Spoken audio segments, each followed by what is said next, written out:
তবেই না। এদিকে বাবা বাড়ি ফিরছে না দেখে মা মেয়ের চিন্তার শেষ নেই। বাড়ির দালানে বসে কেঁদেই যাচ্ছে দুজনে মিলে।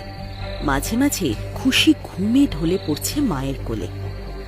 খুশির মায়ের মন শুধুই কু ডাকছে, পথে ঘাটে কোনো বিপদ হলো কিনা সেই ভেবে। যে মানুষ কোনোদিনও সন্ধ্যার পর বাইরে থাকে না, সে আজ রাত্রি পর্যন্ত বাড়ির বাইরে। মা দুর্গা, তুমি আমার স্বামীকে রক্ষা করো মা। আমি আর কোনোদিনও ডিম ভাত পিঠে পায়েস খেতে চাইবো না। তুমি আমার বাবাকে ফিরিয়ে দাও মা দুর্গা।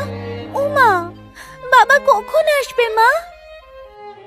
তুমি ঘুমিয়ে পড়ো, ঠিক চলে আসবে। হে ঠাকুর, সবকিছু মঙ্গল করো। রাত আস্তে আস্তে ভোর হয়। নাও নাও, এবার উঠে পড়ো দেখি, সকাল হয়ে এসেছে।